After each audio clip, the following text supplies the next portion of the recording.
Hello folks, past statistical softwareல ஒரு கிராஃபை எப்படி export பண்ணுறது, அதாவது எப்படி ஒரு கிராஃப் வந்து சேவ் பண்ணி அவுட்புட் எடுக்கிறதுங்கிறத இந்த வீடியோவில் பார்க்கலாம். நம்ம ஒரு டேட்டா வச்சு ஒரு கிராஃப், அதாவது பாக்ஸ் பிளாட், பார் பிளாட், டிஜிட்டல் பிளாட் இந்த மாதிரி வரைபடங்கள் வரைஞ்சாலுமே அந்த கிராஃபை எப்படி எக்ஸ்போர்ட் பண்ணி நம்ம ஒரு பப்ளிகேஷனுக்கோ அல்லது ஒரு தீசிஸுக்கோ எப்படி யூஸ் பண்ணுறதுங்கிறத இந்த வீடியோவில் பார்க்கலாம். ஸோ இந்த கிராஃபை எப்படி நம்ம சேவ் பண்ணி எக்ஸ்போர்ட் எடுக்கிறதுங்கிறத பார்க்கலாம். அதுக்கு முன்னாடி இந்த கிராஃப் வரைஞ்சாச்சு. ஸோ இந்த கிராஃபை கீழே பார்த்தீங்கன்னா கிராஃப் செட்டிங்னு ஒரு பட்டன் இருக்கும். அந்த பட்டனை கிளிக் பண்ணுங்கள். உங்களுக்கு நியூவாக ஒரு விண்டோ ஓப்பன் ஆகும். கிராஃப் ப்ராப்பர்ட்டிஸ், அதில் பார்த்தீங்கன்னா எக்ஸ்போர்ட்னு ஒரு ஆப்ஷன்ஸ் இருக்கும். ஸோ அதை செலக்ட் பண்ணுங்கள். அதில் வந்து சேவ் ஃபார்மேட் ஆப்ஷனில் வந்து பார்த்தீங்கன்னா உங்களுக்கு 7 டைப் ஆஃப் சேவ் மெத்தட் கொடுத்துருப்பாங்க.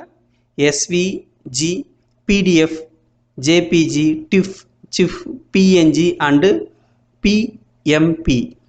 ஸோ இதில் எந்த மெத்தட் நமக்கு வேணும் அப்படிங்கிறத நம்ம சூஸ் பண்ணிக்கலாம். இப்போ நான் ஜேபிஜி சூஸ் பண்ணிக்கிறேன். ஸோ ஜேபிஜிங்கிற செலக்ட் பண்ணிவிட்டு சேவ் எஸ் அப்படிங்கிற பட்டனை கிளிக் பண்ணிங்கன்னா உங்களுக்கு எந்த லொக்கேஷன் வேணுமோ அந்த லொக்கேஷனை தேர்ந்தெடுத்துக்கிட்டு, ஸோ இப்போ இந்த இடத்துல நான் சேவ் பண்ணுறேன்னு வச்சுக்கினேன். இந்த இடத்துல அந்த ஃபைலோட நேமை என்ட்ரி பண்ணப்படும்.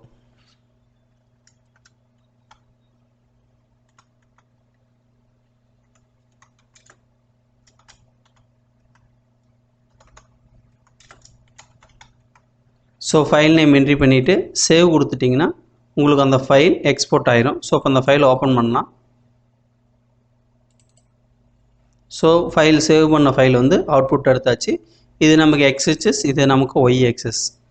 ஸோ இப்படி தான் ஒரு பாஸ் ஸ்டாட்டிஸ்டிக்கல் சாஃப்ட்வேரில் ஒரு கிராஃபை வந்து எக்ஸ்போர்ட் பண்ணுறது, அதாவது சேவ் பண்ணி அவுட்புட் எடுக்கக்கூடிய மெத்தடு. உங்களுக்கு இதில் ஏதாவது டவுட் இருந்தால் இந்த வீடியோவில் கமெண்ட் பண்ணுங்கள்.